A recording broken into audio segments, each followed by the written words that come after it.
उपन्यास मैला आंचल, हमने इसकी भूमिका पढ़ी, लेखक का परिचय पढ़ा, पात्रों के बारे में पढ़ा और उसके इंपॉर्टेंट फैक्ट्स पढ़े।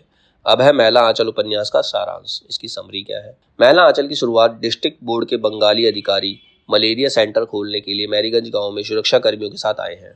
मतलब एक बंगाली अधिकारी आए हैं अपने सुरक्षा कर्मियों के साथ, वहां पर वो क्या खोलना चाहते हैं? मलेरिया सेंटर खोलना चाहते हैं। गाँव में यह खबर सेनानी है तथा 2 वर्ष की सजा काट कर आया है, उसे बांध लेते हैं। गाँव में यह खबर तुरंत बिजली की तरह फैल जाती है।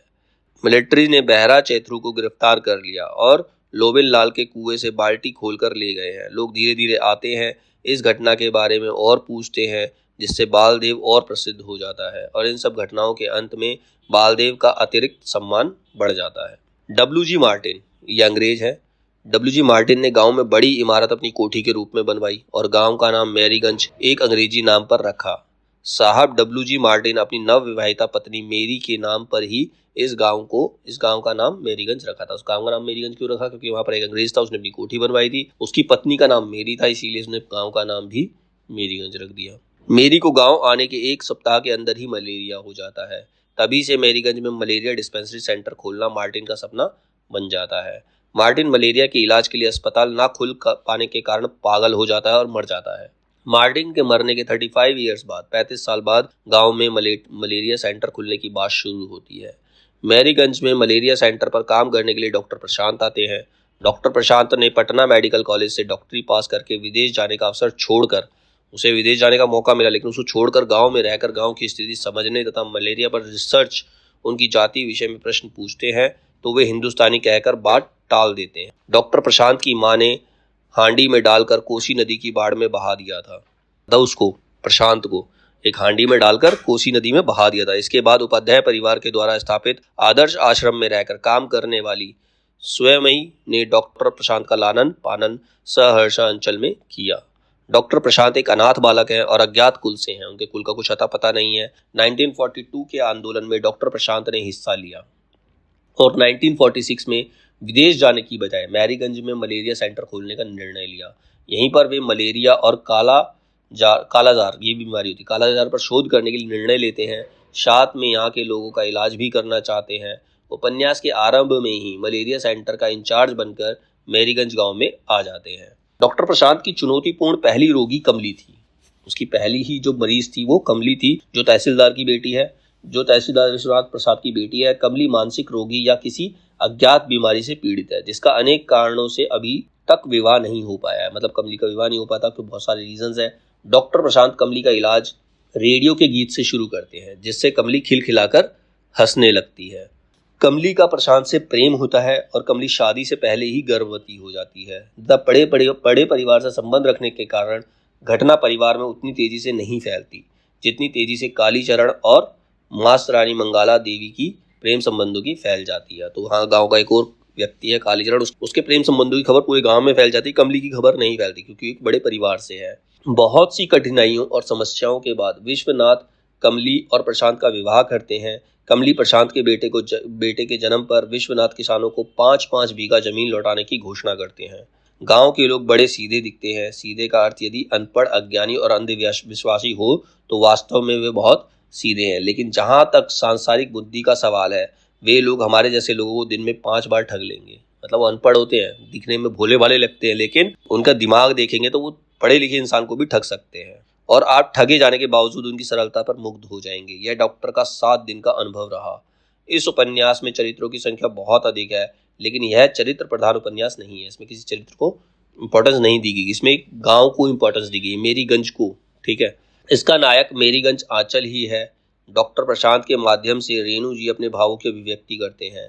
भारत माता ग्राम वासिनी खेतों में फैला है श्यामल, धूल भरा मैला सा आंचल। मतलब गांव को मैला सा आंचल के नाम से पुकारा गया है। मेरीगंज बिहार का एक पिछड़ा हुआ गांव है, जिसमें उच्च वर्ग, निम्न वर्ग, धनी, निर्धन सभी वर्गों के लोग रहते हैं। कुल 12 वर्ण के लोग यहाँ रहते हैं, 12 जातियों के लोग यहाँ रहते हैं। सब अपनी अपनी टोली में रहते हैं। गांव में 3 प्रमुख जातियां हैं, एक है कायस्थ, दूसरी राजपूत और तीसरी है यादव। इनमें पारस्परिक हमेशा संघर्ष चलता ही रहता है। समूचा आंचल अंधविश्वास, शोषण, निर्धनता, संघर्ष एवं अशिक्षा से ग्रस्त है। गांव में कुल दस्तखत करने वाले पढ़े लिखे लोगों की संख्या 10 है। इतने बड़े गांव के अंदर इतने लोग हैं, इतनी सारी जातियां हैं, लेकिन जो साइन कर सकते हैं ऐसे लोग सिर्फ 10 ही हैं। और नए पढ़ने वालों की संख्या 15 है, और नए जो पढ़ने वाले हैं वो 15 लोग हैं। गांव में एक खाते पीते किसान भी थे, पर 50% से ज्यादा किसानों के पास साल भर भर पेट भोजन, तन ढकने के लिए पर्याप्त कपड़े एवं जाड़ा बरसात से बचने के लिए आवास भी नहीं। आजादी के पूर्व अंग्रेज नील की खेती कराते थे, जिन्हें विलय साहब कहा जाता था। इन नीलय साहब ने संतालों का शोषण कर खूब धन कमाया।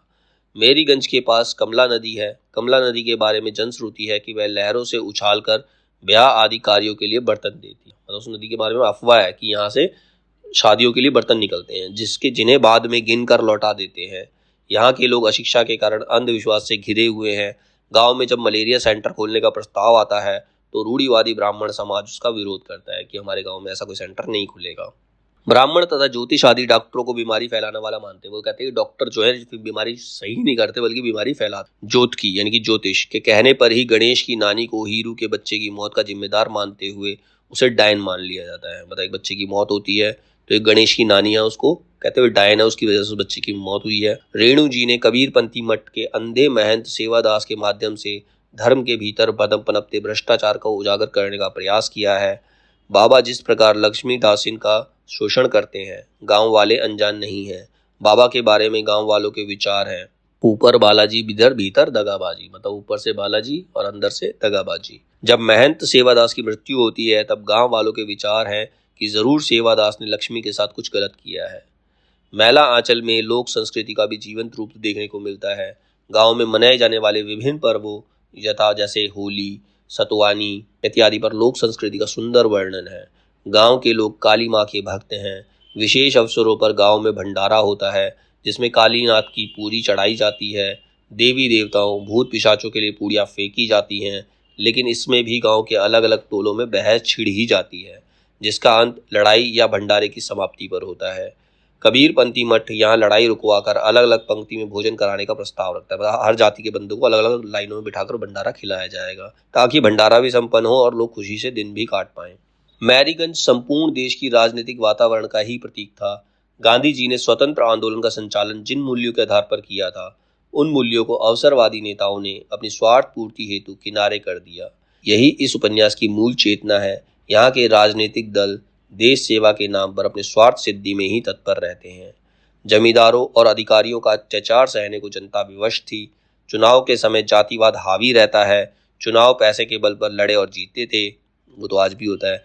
राजनीति में होने वाले अपराध का ही उदाहरण है कि गांधीवादी बावन दास की हत्या कर दी जाती है, बलदेव जी अप्रासंगिक हो जाते हैं तथा कालीचरण पुलिस उत्पीड़न का शिकार हो जाता है। जो भी अच्छे लोग थे जो गांव को विकास की ओर ले जाना चाहते थे, उन सबकी मृत्यु होती है। किसी या तो किसी को पुलिस से हवाले कर दिया जाता है। डॉक्टर को कम्युनिस्ट होने के अपराध में गिरफ्तार कर लिया जाता है, कि जो डॉक्टर लोगों की सेवा कर रहा है उसको भी गिरफ्तार कर लिया जाता है।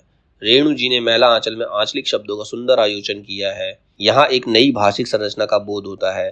भाषा अनुकूल एवं सहज प्रवाहित है। मैरीगंज क्षेत्र की विविध कथाओं को एक धागे में बहुत ही खूबसूरती के साथ पिरोया गया है। निश्चय ही मैला आंचल लोक संस्कृति एवं भाषा प्रयोग की दृष्टि से हिंदी साहित्य की अनमोल धरोहर है। रेणु का अपने अंचल से, उसके जन से, उसके मन से गहरा आत्मीय लगाव रहा है। वे अपनी भूमिका में कही गई बातों को उपन्यास में सही सिद्ध कर देते, मतलब जो भी उन्होंने बातें कही इस उपन्यास के जरिए एग्जाम्पल देकर अपनी बातों को सही प्रूव करते हैं जगह जगह पर।